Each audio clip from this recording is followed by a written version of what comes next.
Well, Southern California, and it's warm out. Uh, Tetractys Institute, Metaphysics and Evolution here. We just had some discussions, sacred geometry. And I am surprised sometimes that sacred geometry is not examined more in depth with some things. But, however, we had a pretty good crowd and interesting evening as we were looking at some of the origins for sacred geometry. Originating, of course, with the fact that the word geometry includes measurement of the earth, or an earth measure. That's where we began to see a lot of things that, or discuss some of the things that have definitely been found in architecture, ancient architecture in particular, and ziggurats, pyramids, Stonehenge. The list is quite extensive of civilizations that have have become the architect of some very unique edifices that we today still remain in awe of. How in the world did they do that? Well, there's some secrets in there, I'm sure, but we won't go into that right now. But we were talking about the sacred geometry, and of note in there, particularly with the pyramids, was the note that Edgar Cayce gave some dating to that at one time in one of his readings. And that was back about 10,500 years, even before, as he used to refer to it, the Prince of Peace came, that we understand as the Master or Christ consciousness. And so it's interesting to note that that in itself, its statement, even if it were half true, would definitely imply that sacred geometry and its origins are quite old, and obviously have been utilized in many ways over the eons, various civilizations.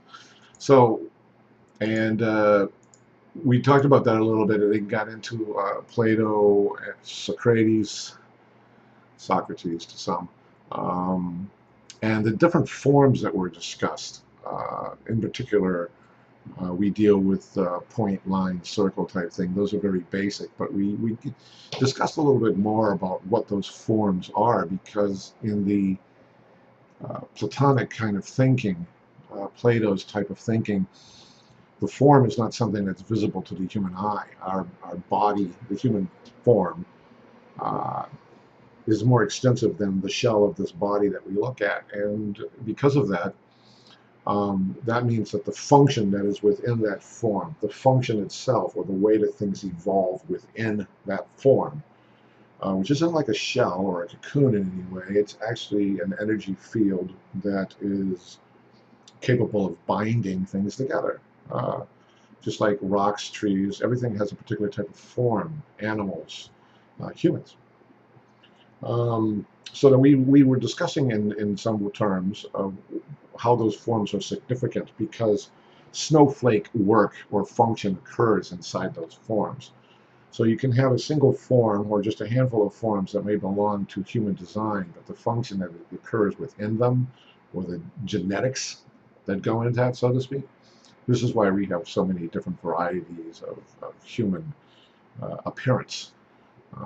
And obviously that has a lot to do with our aspects as such, and the connectivity that one has when a soul enters into a particular body to motivate towards, or to have access to various things in their lifetime that is meant to unfold to satisfy this overall form of our being.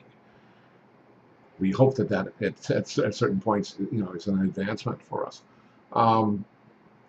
So in many ways, we were discussing those, and the basic forms: tetrahedral, pyramidal, square, octahedral type forms that exude in nature. The way trees, rise above and go into the ground almost to the same depths and heights. The constructs of the human body, the backbone, skull, brain, cranial areas, and such, all have some very dynamic structures, geometric structures to them.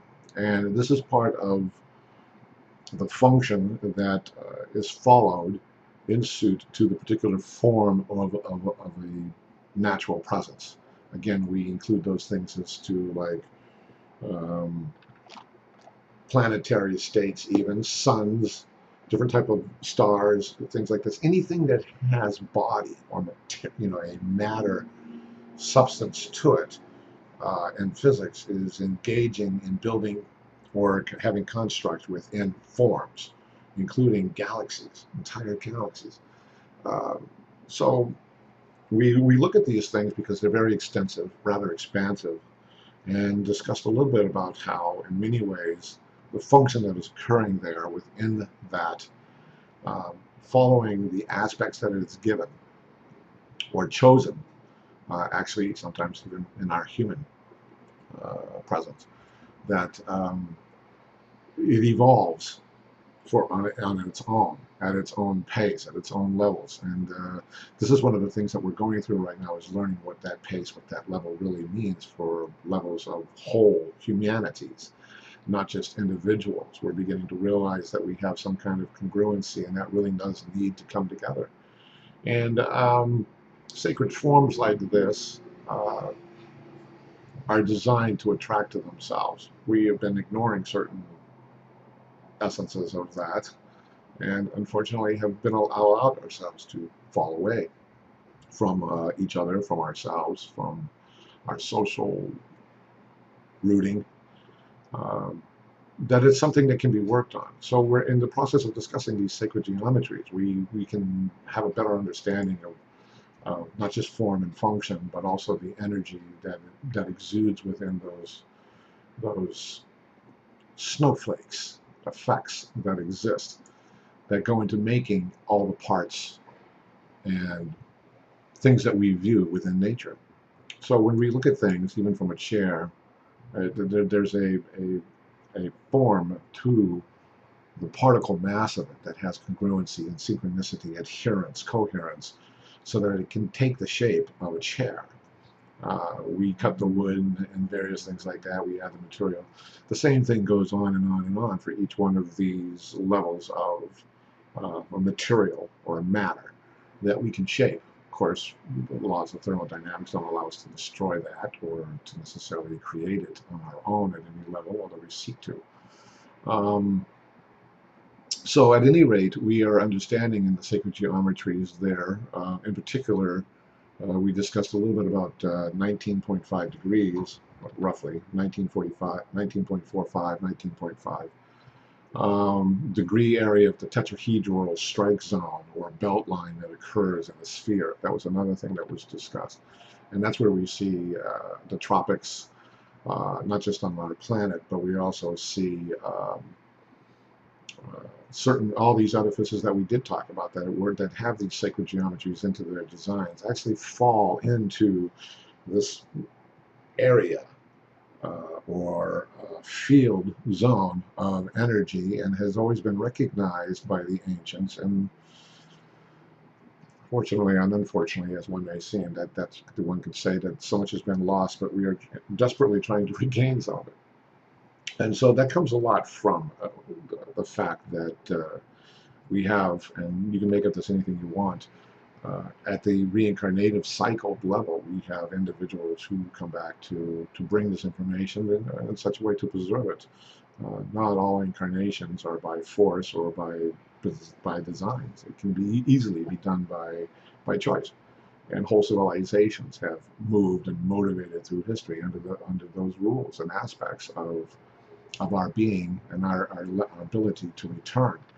And all of this in the sacred geometry is very unique, because when we consider not just the line, circle, or these other constructs or forms that exist in the sacred geometry, of which we got into with the seed of life and the flower of life, how this blossoms, how it unfolds. Why is it called the flower of life? Well, because it has the ability to explode, open up, and then implodes upon itself, and constantly regenerates in its own effect. When this occurs, this is how matter gathers. stellarly, cosmically, astrally, right down to the forms that we see here on our beautiful world that we are trying to preserve and save. So we discussed some of that, and in going into all that, we also got into some of the numerology that is based in that. We won't touch too much on that here in the video. A lot of that is reserved for those who would attend the classes, and definitely inviting people to come down to the Crossroads Center here in Carlsbad, California. And we really do hope to kind of go through a lot of this bit by bit. There's a lot to kind of go through, and we have the interest that's there. And it's good to see, because we need to have some basic understandings of who and what we are, and one of the best ways to get into that is through the sacred geometries, the forms that we are portioned to. And we understand our individuality at a much better rate to understand a little bit about how nature is working through us. Not only to communicate with itself, but to allow us to communicate with it. And these ideals, Pythagoras, Socrates, Plato, are older than dirt, even to them. But to have the fact that, and this is another one of the things we discussed, why did so much information all of a sudden come about in particular ages? Well, oral tradition begins to fade, and it begins to reach a point where it needs to be preserved. And so certain secrets, messages, the ability to imbue information into something that can only be seen by those who have the content of mind to see it, is something that's derived through sacred geometry. There's a language there that it speaks, and we are going to discuss at some level what that kind of language is. And this is where we get into a little bit about what the Tetractys is, because the Tetractys is one of the most diverse of the sacred forms. Basically, when it holds the tetragrammaton within itself, the dynamics of the numerology, for lack of better definition, that's found in that's rooted in these sacred geometric forms, begins to speak. And if we are listening to it, we can gain quite a means of increasing our vision to those levels of the world. And so again, this is where I would mention that one of the things we did discuss was Edgar Cayce's reading, and in particular, I will give you the number of that reading, is reading number 281-29. For any of you who have access to the library of Cayce's readings, is a great deal of information that speaks about the sacred geometry form that our body is given to, and how it functions within that, in particular regard to the gland work, chakras, and energy that would flow through us. So this level of knowledge, gnosis, that comes with sacred geometry is what we are about to get into and discuss, wherein all creation is manifested in these forms, and the very being, or the very ability to understand those at a level does give us a lot more meaning to who and what we are and how we can connect. It's learning how to communicate when we take in this kind of language. And so hopefully these classes and stuff are being well received, and we will continue to share little tidbits here and there. So stay tuned as we get through more of that. Again, Tetractys Metaphysics, Institute of Metaphysics and Evolution here, Southern California. We'll be back more. Catch you later. Thanks.